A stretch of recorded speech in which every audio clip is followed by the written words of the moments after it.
The most important thing to know about content marketing is that it's more about brains than budget. A lot of people think they need to be Nike, they need to be Red Bull. You don't. You've got it in you. You are capable. So it's not just about telling your story, it's also about creating momentum with the people that you want to reach, creating momentum with prospects. So I think those three things. Once you get your story straight, build audience, create momentum, and ultimately use it to drive business. Pretty much by the time your buyers reveal themselves to you, they're already a significant way through the process. They already know that you have something that they're interested in. So for that reason alone, your customers are out there searching for you. What are they finding when they find you? When they find you online, what are they finding? And then what's more is, are you giving them a reason to talk about you beyond that? So it's about search, and it's about sharing. Essentially, what matters now is Google and friends. Yeah, I think companies are beginning to embrace this way of thinking, but I think the biggest impediment is really not being clear on their story. A lot of companies still want to talk about themselves. They want to talk about their products, they want to talk about their services, they want to tell you about their company. But your story is really not what you do, it's what you do for others, right? It's what you do for your prospects. It's how do you shoulder their burdens, how do you ease their pain? That's your story.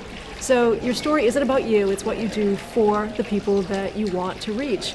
And so I think just kind of shifting your mindset toward that, making the customer the hero of your story, not your dumb products and services, I think that's a key right there. Once you make that leap, and then figuring out what channels are best suited to telling that story, and then of course, what do you want them to do next? So the main reason to do content marketing is because Google calls it the zero moment of truth, right?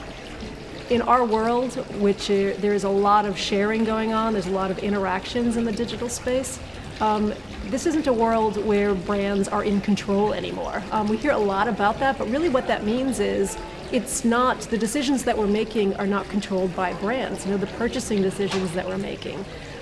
So Google's zero moment of truth holds that people make decisions about the products that they want to buy, the things that they need through various sources, through online reviews, through social platforms, through searching on Google.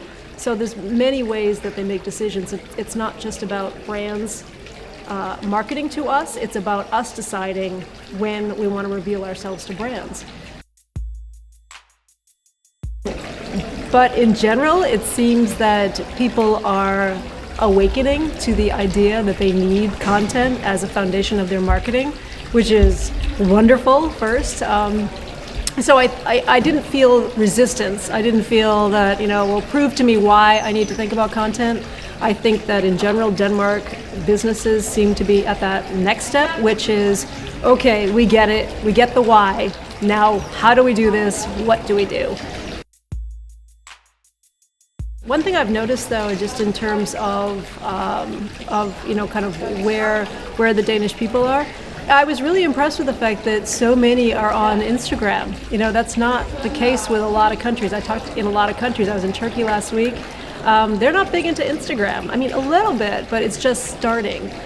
So here, there was a lot of sharing going on Instagram with the day's hashtag. A lot of people seemed really familiar with, the platform and with some of the brands who are on there. You had a whole session on Instagram, so that's, that to me, it was surprising to me that I wasn't expecting that. That's not true of all social channels, but definitely Instagram is big here, so that's great. Which happens to be my favorite social platform, so that's why I felt good here. I felt like, okay, I get these people. We're good.